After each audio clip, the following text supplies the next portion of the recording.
All right. Good afternoon, and thank you all for your patience. So first off, in Gaza, the Office for the Coordination of Humanitarian Affairs said that people continue to be displaced amid active fighting and bombardment. Currently, the UN Relief and Works Agency, UNRWA, estimates that 65,000 people remain in Rafah. This is in stark contrast to 6 weeks ago when Rafah hosted 1.4 million displaced people before the Israeli evacuation orders and military operation. UNRWA also tells us that for more than 8 months now, 625,000 children have been out of school because of the hostilities. Humanitarian partners are lending support by offering psychosocial activities, but children need to resume their schooling. Meanwhile, OCHA reports that for the first time since early July, 5 trucks of fuel entered Gaza. However, the supplies remain scarce as no fuel has been delivered in the Strip for the past 2 weeks. Stephanie Kouri, the Deputy Special Representative for Libya, briefed the Security Council on our consultations with Libyans today. And she said that overwhelmingly, citizens conveyed the need for a political agreement so that credible national elections can be held to restore legitimacy to all institutions. She discussed the need for an inclusive, Libyan-led process to overcome the political impasse and support the Libyan people in achieving their aspirations for peace, stability, prosperity, and democracy. Ms. Kouri said that many Libyans continue to express deep concerns, which she shares, about the de facto division of the country and parallel governing institutions. These developments undermine economic, security, and stability, as well as Libya's sovereignty and territorial integrity, amid concerns about the impact of geopolitical tensions on Libya. She commended the work of the Presidential Council and the House of Representatives Justice and Reconciliation Committee for agreeing on one draft law that upholds victims' rights and adheres to international standards. She calls on all relevant bodies to engage in the same spirit so that this vital legislation can be adopted based on consensus. As you know, yesterday afternoon, the Undersecretary General for Political and Peacebuilding Affairs, Rosemary DiCarlo, briefed the Security Council on Ukraine. She noted that this past weekend, many world leaders came together in Switzerland to build consensus on the elements of a just peace in Ukraine. Those discussions took place in the wake of a sharp escalation of hostilities and an appalling increase in civilian casualties. Ms. DiCarlo said that in Switzerland, over the weekend, many voices stressed the need to adhere to the principles of the UN Charter. She stressed that these principles are as valid today as they were in 1945. Ms. DiCarlo added that the Secretary General has been consistent and clear, calling for a just, lasting, and comprehensive peace in Ukraine, in line with the UN Charter, international law, and relevant General Assembly resolutions. The United Nations welcomes and is ready to support all meaningful efforts and initiatives towards this end. This morning, the Deputy Secretary General, Amina Mohammed, spoke at the General Assembly Annual Review of HIV/AIDS on behalf of the Secretary General. She said that on HIV and AIDS, we have an inspirational story to tell, with more than 3/4 of those living with HIV receiving life-saving treatment. That's almost 30 million people globally. Access to antiretroviral therapy has expanded massively across sub-Saharan Africa and Asia and the Pacific, which together are home to more than 80% of people living with HIV. She added that if progress is maintained, we are on course to reach a key global milestone next year: 34 million people receiving HIV treatment. Ms. Mohammed urged countries to continue with this progress by supporting low and middle-income countries so they can expand their national health and HIV investments. We have an update on displacement in Haiti. The International Organization for Migration says that nearly 580,000 people are now internally displaced across the country. This, they say, represents a 60% increase since March. In addition to the displacement in and around the capital, Port-au-Prince, violence has pushed ever greater numbers of people to flee to neighboring provinces. As a result, in the southern region, the number of internally displaced men, women, and children has gone from 116,000 to 270,000 in the last 3 months. Most of those displaced are currently hosted by communities already struggling with overburdened social services and poor infrastructure. IOM says this is particularly acute in the country's southern areas, already weakened by the 2021 earthquake. In the metropolitan area of Port-au-Prince, 2/3 of the people displaced live in spontaneous sites with very limited access to basic services. Since the end of February, IOM has provided nearly 5 million liters of clean water to some 25,000 people and rehabilitated 22 water hand pumps. More than 37,000 people have been provided with relief supplies, including blankets, water containers, solar lamps, kitchen sets, and plastic sheets. Mobile clinics have also been deployed to provide medical assistance, and psychosocial support has been made available, including through a free hotline. Turning to Sudan, the UN High Commissioner for Refugees, Filippo Grandi, who today concluded his second visit to Sudan since the outbreak of war last year, warned that without concerted peace efforts, many more people will flee the brutal war in Sudan and into neighboring countries. Mr. Grandi visited refugee camps and displacement centers in Kosti, in Sudan's White Nile state, where over 1 million people have sought shelter since the fighting started. He noted that the level of suffering is truly unconscionable, adding that Sudan is the definition of a perfect storm: shocking human rights atrocities with millions uprooted by this insane war and other wars that came before it. Mr. Grandi warned that a terrible famine is looming and severe floods will soon hamper aid deliveries even more. He expressed deep alarm at the scale of the humanitarian emergency. Violence has escalated in El Fasher, North Darfur, and atrocities have been reported against civilians in Al Jazeera state. The UN Refugee Agency and partners have scaled up response efforts in White Nile and other areas. Since the start of the conflict, UNHCR has reached some 800,000 displaced Sudanese with protection assistance, services and referrals, and cash, core relief items, and emergency shelter. The UN Children's Fund, in partnership with the Health Effects Institute, an independent US-based nonprofit organization, today released a report that says air pollution is having an increasing impact on human health, becoming the second leading global risk factor for death. The report found that air pollution accounted for 8.1 million deaths globally in 2021.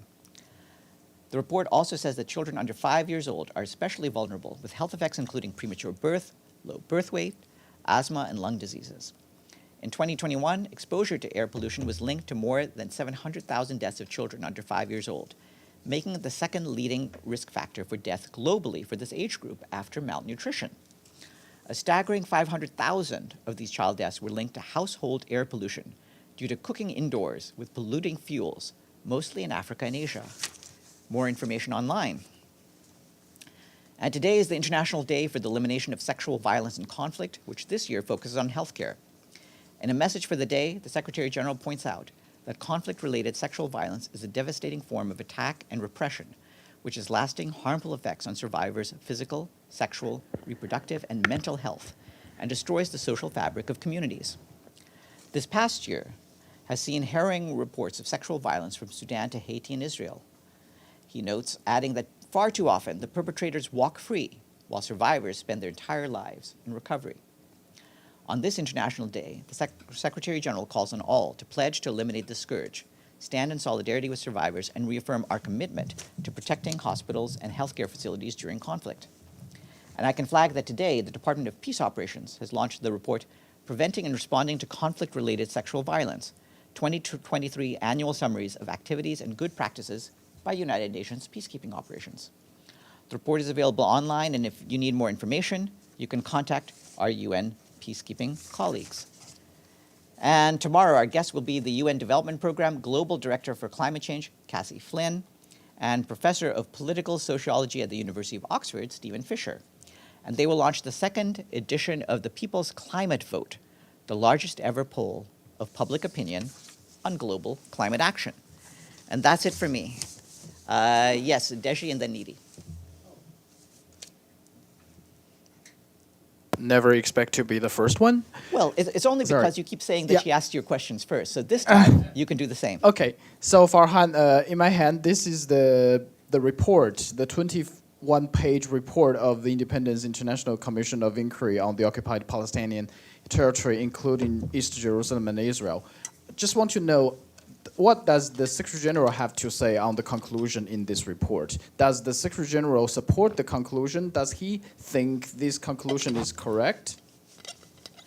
Well, certainly he respects the work being done by the Commission of Inquiry, but this is a report, as you know, that goes to the members of the Human Rights Council, and it's for them to evaluate, and so he will leave it for the Human Rights Council to evaluate the conclusions reached by the Commission of Inquiry. But this commission is set up to, I quote, investigate all alleged violations of international humanitarian law and abuses of international human rights law leading up and since 13th April 2021. So technically speaking, this is not a rapporteur. This is a UN commission, Yeah. right? It's a commission of inquiry which is set up by and reports to the Human Rights Council, and so that is where the reports go. Obviously, they've been doing serious work for some years now, and the Human Rights Council should listen to what they have to say. So they suggest that both Hamas and Jihad group, as well as Israel, IDF, they both, all of them committed war crimes, and particularly crimes against humanity for the Israel. Does the Secretary General think that is the situation here? Well, these are things ultimately that are being investigated by different bodies in different ways, as you know. So this is an investigation, right? This is one. This such, is the conclusion. This is one such body. There are other bodies also doing similar work. As you know, these are considerations that have been taken up by the International Criminal Court, by the International Court of Justice.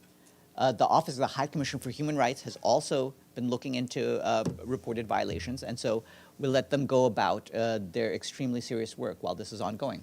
And my second question, the IDF just green-lighted a plan to have all-out war against Hezbollah in Lebanon. We know that yesterday you mentioned about the situation near Blue Line. Does the Secretary General have anything to say on the fast-developing, let's say, deteriorating situation in the border area there? Well, the Secretary General has repeatedly spoken against any escalation of the conflict along the Blue Line. He, as well as Janine Hennis-Pleshert, our special coordinator in Lebanon, General Aroldo Lazaro, the force commander for UNIFIL, have all been warning and trying to work with the parties to make sure that tensions are de-escalated, and we will continue with that work.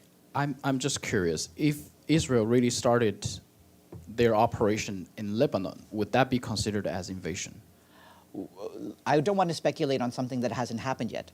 Yeah, but certainly we have warned that any further tensions in the region, any escalation of tensions in the region would be devastating. And the Secretary General has already warned against what has happened in Gaza, and we cannot afford to have the similar sort of violence happen elsewhere. Okay, and I'll leave my colleagues to ask about DPRK and Russia. Okay, Edie. Thank you, Farhan. First, a follow-up on what you said from UNRWA about the 1.4 million people who are in Rafah and only 65,000 left. First, is there any breakdown on exactly where the rest of the people from Rafah actually went and fled to? And secondly, are the 55,000 people who are still in Rafah, are they, because the crossing is closed, are they actually getting any humanitarian aid and food? We've warned for some time that the amount of food going into southern Israel, into southern Gaza as a whole, is extremely limited, given the closure of the Rafah crossing. And so we've been warning against that. We are trying, and we continue to get some small amount of supplies in, but it's been very difficult. Regarding where the population has gone, there's no precise numbers to share this time, but clearly very large numbers of people have gone into Khan Yunis and Deir al-Bala. So they're in other parts of southern Gaza, close to Rafah, but away from it.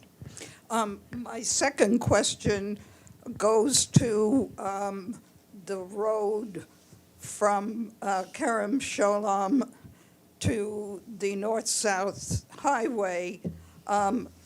Has any UN humanitarian aid gotten through on that road in the past day? Yeah, what I can say, although no fighting was reported today in the area between Kerem Shalom and Salah al-Din Road, our humanitarian colleagues were not able to pick up aid from Kerem Shalom due to lack of law and order in the area, as this is the sort of unrest that we've been warning about for some days now. 5 trucks of fuel traveled via the fence road and entered Gaza via the military gate. The responsibility of Israel as the occupying power does not stop at Kerem Shalom, where aid is dropped off. It includes ensuring that this assistance reaches women, children, and elderly who need it the most, and creating the enabling environment to do so. So we have been working with our Israeli counterparts to make sure that, that those additional responsibilities are dealt with. Does the UN know who is responsible for this lawlessness? Is it criminals? Is it hungry people? Is it anybody else? It's hard to say. It's clear that it's probably a combination of several factors. Criminal gangs are taking advantage of the unrest, but there's an overall anarchy, and there are a lot of frightened people. So there's many different causes behind this. Abdelhamid and then Amelie. Thank you, Farhan. The situation in the West Bank is really deteriorating so fast. Reports are coming from the West Bank about the settlers' violence, attacks. Even now there is hungry people in the refugee camps, especially because everything is under siege. Yet the West Bank situation does not show in your daily reports. No, I disagree. I actually spoke extensively about the West Bank just yesterday. Yeah. My second question about the Dr. Iyad Rantisi, who was kidnapped in November and found dead 6 days later. Now Haaretz is reporting that he died under investigation. He's the second doctor who was murdered during the investigation. Do you have any information to share with us? Certainly, we want this killing to be thoroughly investigated, but as you know, we stand firmly against the mistreatment, the harassment, and in some cases the killing of medical workers and medical professionals. Amelie and then Gabriel.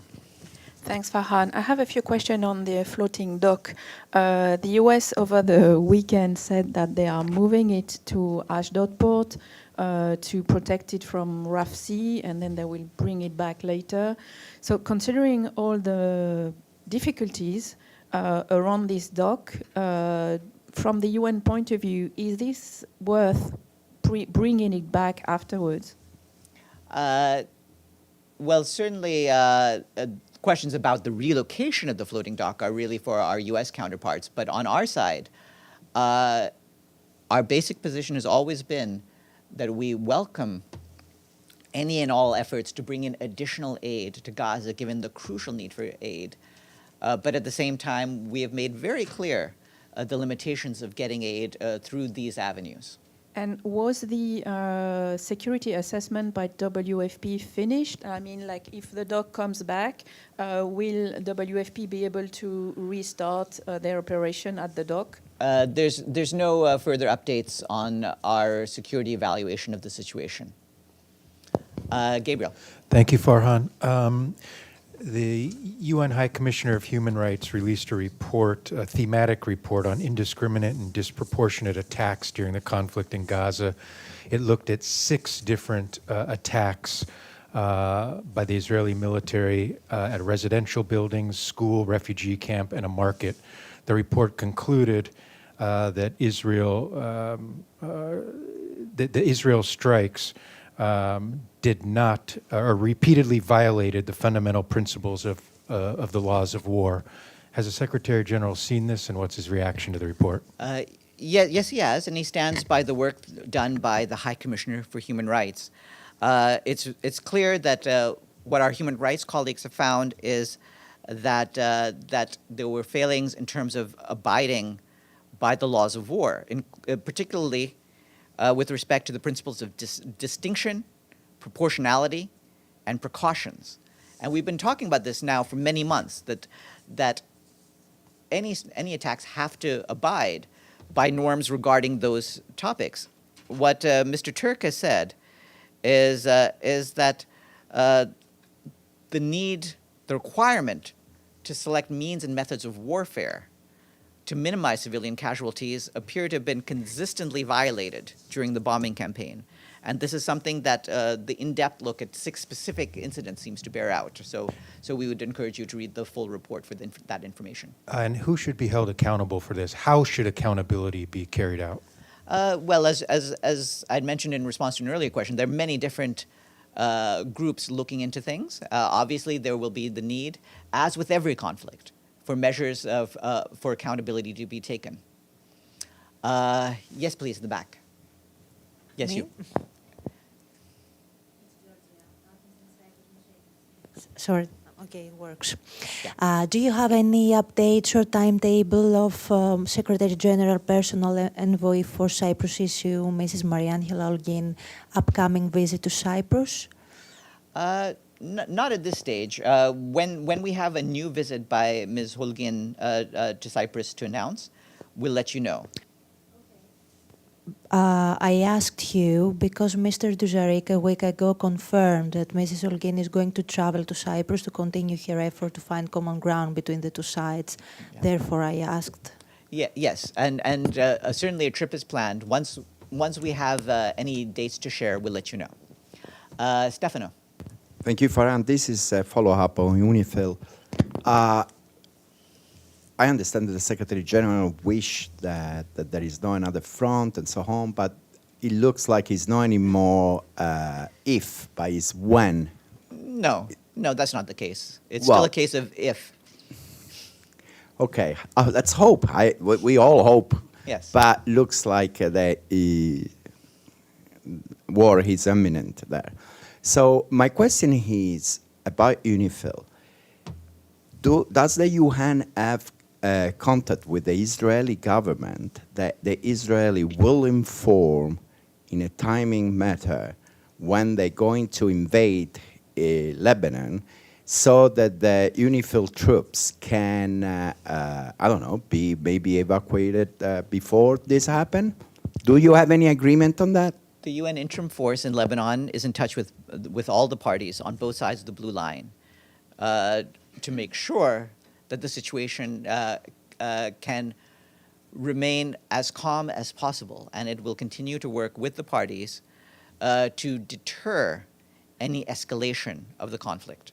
Just a quick follow-up. So if Israel will invade, you are telling me now that basically can happen a situation where there is an open confrontation between Israel and Hezbollah with UN blue helmet soldiers in the middle. They still there? They're going to still be there? No. That's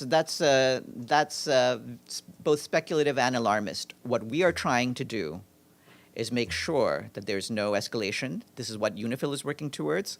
This is what the Secretary General and his key officials on the ground, including Ms. Hennis-Plasschaert, are working towards, and we will continue with that effort. Yes, Linda, and then Yvonne. Thank you, Farhan. I just have a question regarding the SG. I was just wondering, given what's happening in Gaza and now in Lebanon, has he been in touch lately with any of the leaders of these countries, whether it's Lebanon, Israel, or Hamas? He's been in touch periodically with the various leaders, and his officials on the ground are also in touch with the leaders. No, I understand that. But I was just thinking maybe, his own personal diplomacy. Yeah, he has spoken to different leaders on each side, not in the last days, but certainly in recent weeks. Yvonne? Thanks, Farhan. Following up from Stefano's question, what is the protocol in the event of an all-out conflagration breaking out while peacekeeping troops are in that area? What is the protocol? What are the steps that the peacekeeping mission then has to take? Again, without being drawn too much into speculation on this, in the past, whenever UN troops are in the middle of conflicts, this becomes an issue for the peacekeeping mission to deal with the parties, but it also becomes an issue for the Security Council as it deals with what the appropriate mandate of the mission should be. All right, have a good afternoon.